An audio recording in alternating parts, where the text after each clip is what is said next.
Are the inflation numbers that we are seeing these days completely bogus?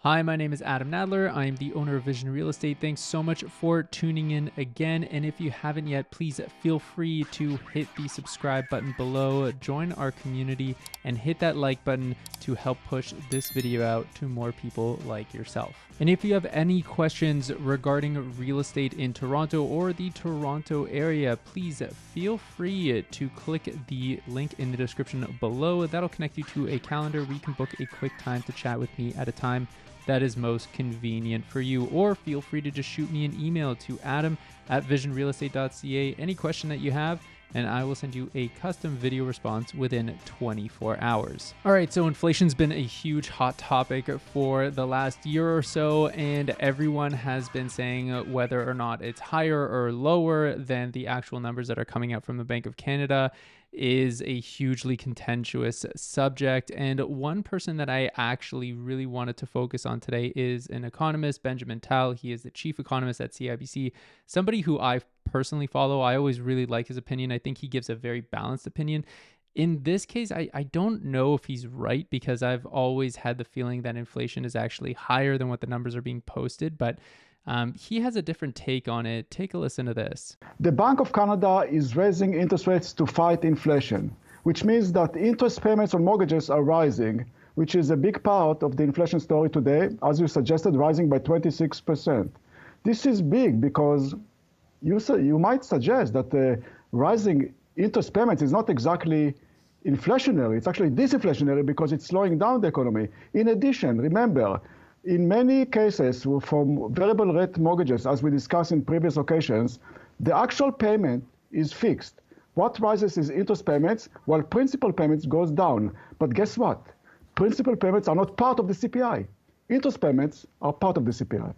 So it's not fair, really, because you're counting only what's rising, not what's falling. And therefore, what you want to do is to eliminate interest payments from the calculation to get the real sense of inflation. And when you do that, you see that actually inflation is lower by 0.8% on all item basis. And actually, if you do it on a month-over-month basis, on core inflation, guess where we are? We are at 2% annual rate, which is, by the way, the target.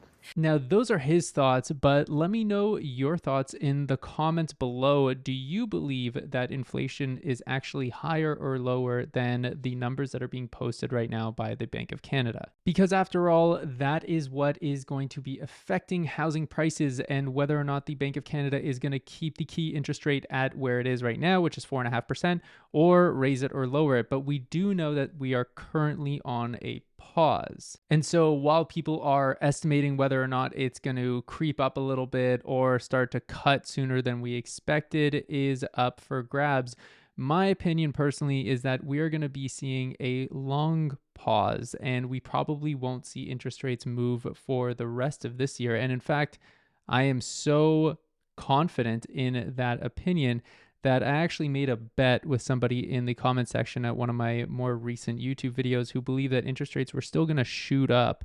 And I actually bet him a $50 Amazon gift card that they would stay the same. So let me know in the comments below as well. Do you think I am going to lose that bet or not? As of right now, the pause seems to be increasing sales volume and prices on the Toronto Real Estate Board. We're seeing a sharp rebound in both pricing and sales on the Toronto Real Estate Board as buyers are clamoring back to the market to get in before another frenzy happens. And this is also happening right across the country. The average Canadian home price climbed $17,000 in just 1 month. That's a 2.3% increase in just 1 month, which is very high. And what I'm seeing as a realtor working in the GTA every single day is that this is also a huge supply issue that we normally always have in Toronto and the GTA.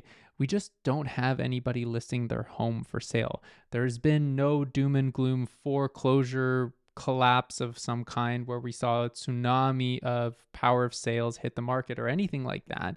And I don't think that we will. I think the near future for the market is going to be a much more modest climb that we normally see on the Toronto real estate board as a whole. So in my humble opinion, I think it's going to be a pretty good year for prices when it comes to real estate. But that's just what I think. Let me know what you think in the comments below. Am I way off the mark? Are we going to see a collapse of the real estate market this year? Am I going to lose my bet?